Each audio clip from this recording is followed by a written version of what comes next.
Hi guys, welcome back. Color It has a new book and it's called Modern Art. This book features works of art from 12 different artists during the modern art era.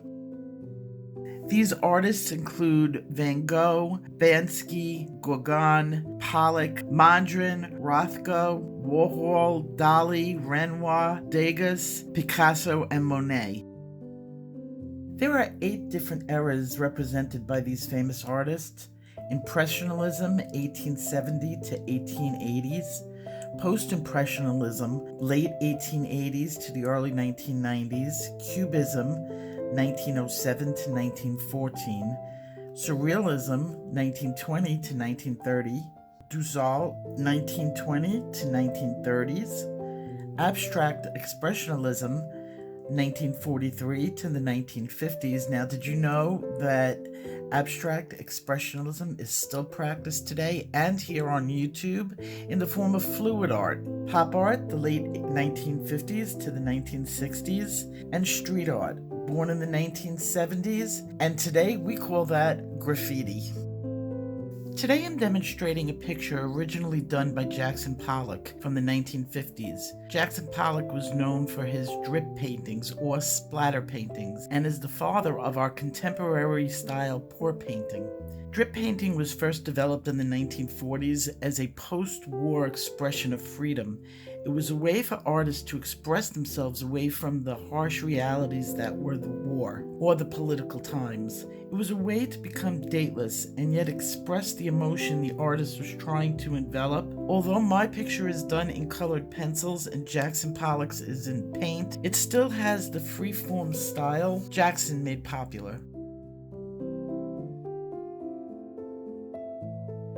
I began each segment of this picture with an analogous pairing of color. Each color group pairing was neighbored by opposing hues, creating a pop of color standing out from the next. As I worked through this design, I couldn't help but dream of the times when the original sketch was created, how it someday made its way into a contemporary art form, adult coloring. Would Jackson have ever guessed his artwork would someday help thousands of people deal with similar stress and anxiety of a whole new era of situations? Did Jackson finally meet his goals?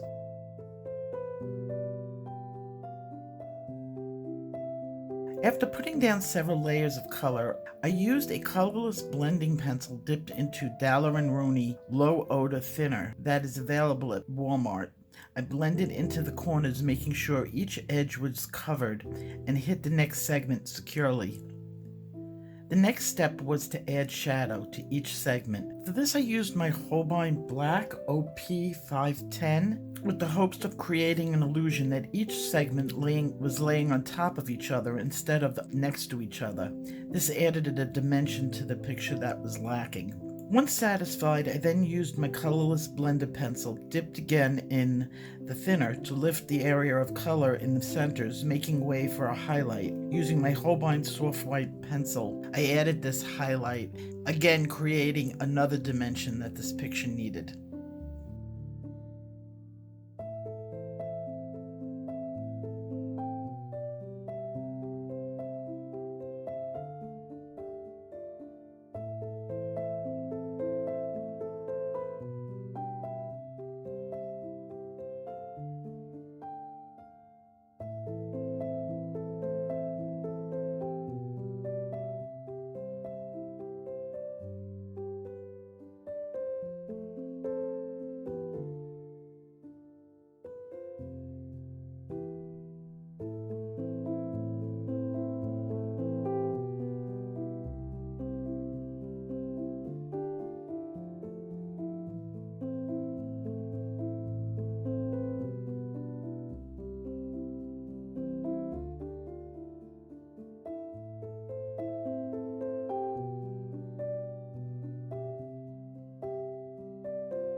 The last step that I'm taking is going over the page one last time, but this time with a blender brush.